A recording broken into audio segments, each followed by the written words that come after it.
Nous allons maintenant commencer à poser des questions. Est-ce qu'on peut acclamer très fort pour Madame Paula?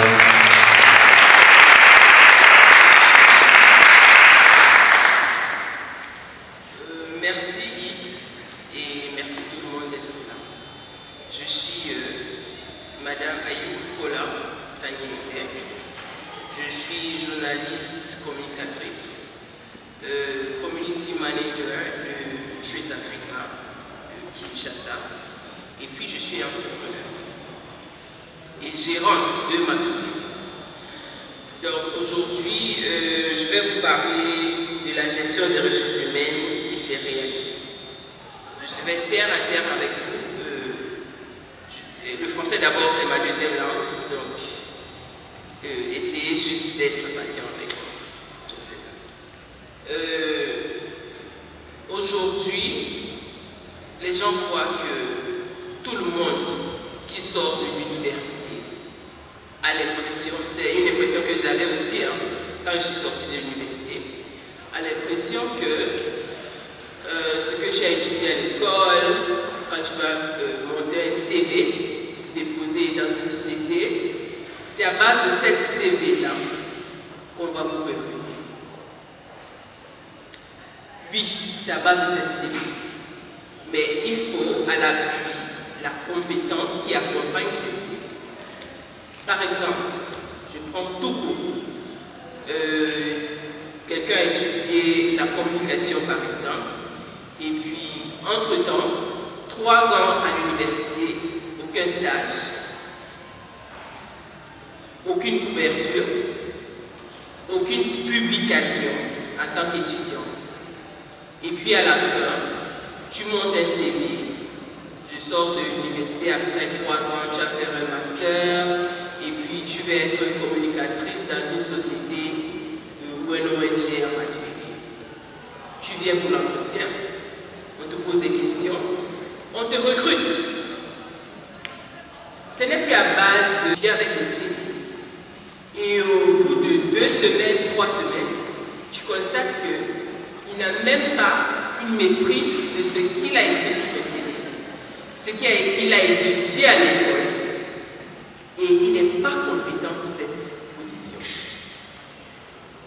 Par contre, il y a quelqu'un d'autre qui est passionné par la communication, qui prend son temps avec tous les outils disponibles maintenant sur le smartphone, qui s'est formé à faire des petites formations gratuites sur Google, sur LinkedIn et toute autre petite plateforme.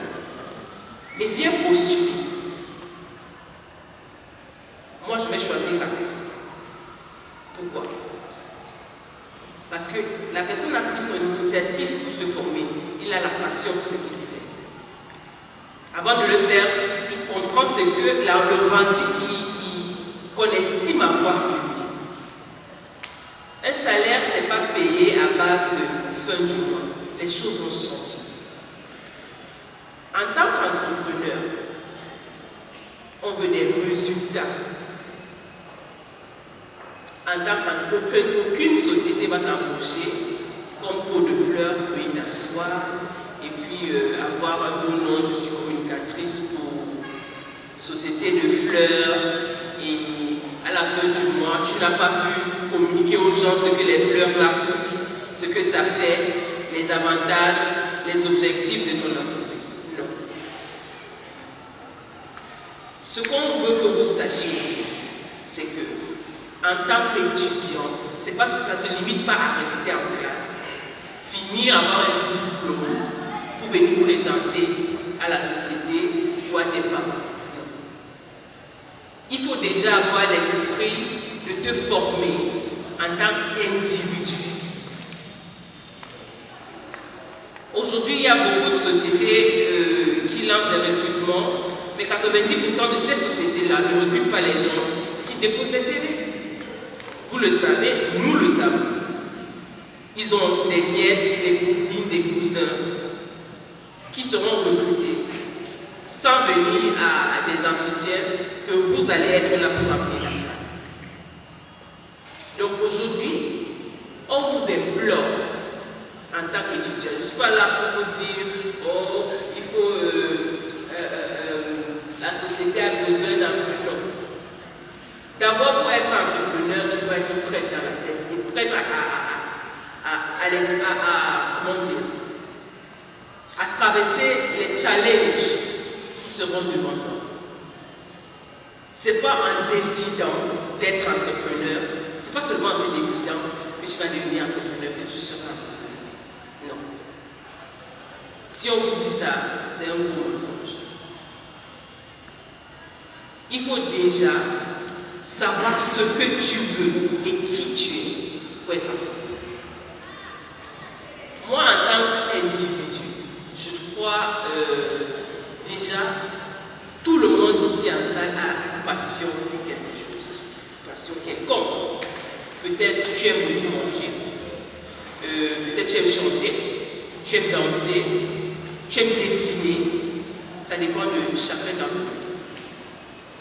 Commence d'abord par savoir qui tu es et ce que tu aimes faire. Déjà, quand tu fais quelque chose que tu aimes faire, ça t'encourage à faire des recherches, à t'approfondir sur ça. Si tu aimes tresser, il y a des outils. Tu peux aller sur WhatsApp, tu peux aller sur YouTube, vérifier, regarder des petites vidéos. Comment tresser, en combien de temps. Tu n'as pas besoin d'aller dans un salon de coiffure de quelqu'un pour dire ok, je veux travailler pour toi. Non. Commence par tresser tes petites soeurs à la maison. Gratuitement. Tu commences avec la voisine, l'enfant de la voisine, tu la tresses. Quand elle part à l'école, d'autres personnes vont poser des questions. Qui a tressé ta fille? Je cherche quelqu'un pour tresser ma fille à la maison. Tu peux lancer ta société à base de ça. Tu dis ok, tout le monde ici a un smartphone, n'est-ce pas? Qui n'a pas un smartphone? Qui a un smartphone? Tout le monde. Qu'est-ce que vous faites avec vos smartphones? À part WhatsApp, Facebook et TikTok. Hein? Pour les petits pervers, les sites de rencontres. À part ça, quoi d'autre? Qui d'entre vous a déjà fait une formation gratuite sur LinkedIn? Okay. Et ça vous a rapporté? Qui d'entre vous a déjà suivi des tutos sur YouTube? Tutos sur quoi? Sur les logiciels Ligis. Et ça sert à quoi les logiciels là? C'est un logiciel de calculateur. Est-ce que ça t'a aidé? Tu vois? Ça veut dire, si j'ai un petit contrat que je veux sous-traiter à quelqu'un, je n'ai pas beaucoup d'argent, je peux t'appeler toi. Tu maîtrises déjà le logiciel. Je n'ai pas besoin d'aller dans une grande société pour dire, ok, on va me donner un performant, les taxes et ceci. Ça, c'est du freelance déjà. Commencez par ça. Innovez dans la tête. Si vous n'innovez pas dans la tête, ça ne peut pas marcher. Tout le monde se limite aujourd'hui. Oh, j'ai fait un BTS en économie. J'ai fait. Non, c'est pas ça. Les sociétés aujourd'hui veulent la compétence, pas seulement le diplôme.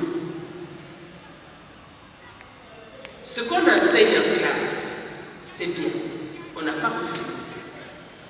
Mais la réalité de dehors, ce n'est pas la même chose. Ce que tu as appris à l'école, ça va t'aider à te former pour ce que tu vas voir dehors. Donc il faut déjà penser à ce que tu aimes faire. Tu n'es pas obligé d'aller travailler à RTL ou à n'importe où. Tu n'es pas obligé. Il y a des financements comme l'autre panéliste a parlé. Il y a des financements. Vous n'êtes même pas au courant de ces financements. Je parie aussi qu'il y a des subventions pour ces mêmes enfants. Vous n'êtes pas au courant. Vous êtes à l'université. C'est pour vous.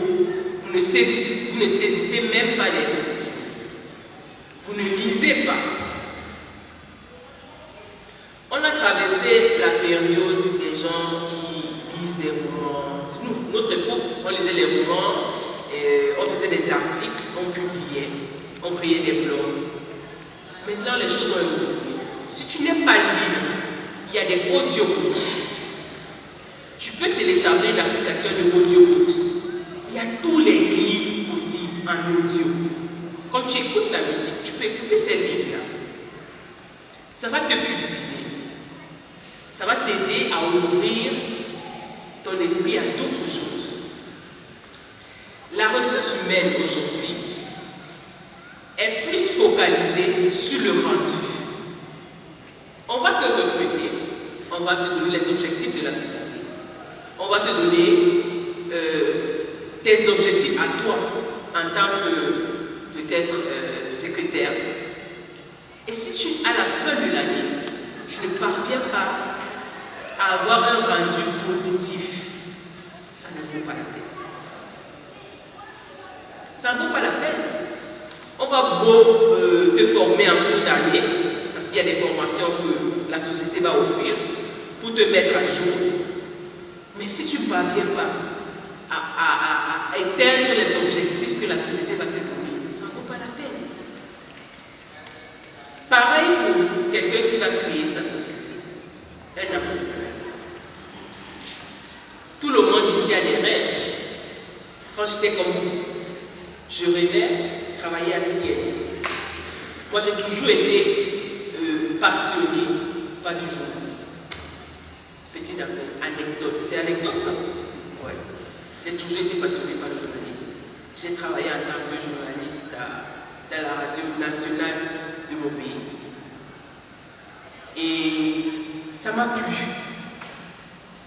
Je suis quitté de la radio nationale au privé. C'était plus stylé, il y avait plus d'audience. J'ai aimé. J'ai fait la presse écrite. C'était pas mon style parce que j'avais pas la plume éditoriale.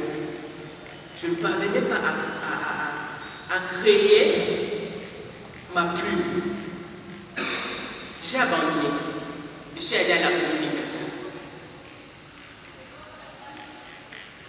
J'ai choisi la communication parce que j'aime communiquer. Dans 10 ans, je vais toujours aimer communiquer. Même si j'échoue aujourd'hui en créant une société de communication, je ne vais pas m'arrêter. Parce que c'est quelque chose que j'aime. Je vais chercher à savoir qu'est-ce qui a causé ma chute pour améliorer que demain mes rêves soient réalisés. Commence déjà par faire quelque chose que tu aimes. Si tu vois que ce que tu aimes ne serait pas rentable, ne te rapporte pas l'argent que tu estimes que tu peux avoir dans la vie, tu peux créer d'autres petits business. Il faut être ouvert d'esprit si tu veux être entrepreneur. Je répète, il y a quelque chose qu'il faut avoir dans la tête. Personne ne va te recruter si tu ne peux pas lui donner ce qu'il veut en termes. Ce n'est pas venir s'asseoir là et avoir le non. Le temps là a changé. On ne paye plus les gens en fonction de diplôme. C'est du rendu. J'ai rencontré un Congolais qui est un jeune Congolais qui n'est pas allé à l'école. Mais il est photographe. Je l'ai rencontré par hasard. Il cherchait du travail. Il est venu proposer ses services. Il prend des photos à base de son téléphone. Il a téléchargé quelques applications, Canva et tout ça. Il utilise ça pour créer des petits spots. Il publie sur YouTube. Et il fait des petites vidéos pour montrer aux gens comment utiliser et tout ça. Je lui ai demandé son portfolio. Parce que ces jours, pour un community manager, on ne demande pas les CV, on demande des portfolios. Donc montre-moi les choses que tu as faites. Tu as monté un projet, tu as fait ceci, des vidéos, des recommandations, tout. Il a très bien monté sur WordPress. il n'a pas fréquenté, il n'a jamais fait les 4 minutes de l'université. Mais il est très compétent. Personne ne va vouloir l'embaucher. Mais en tant qu'entrepreneur, je vais l'embaucher. Parce que le rendu sera impeccable.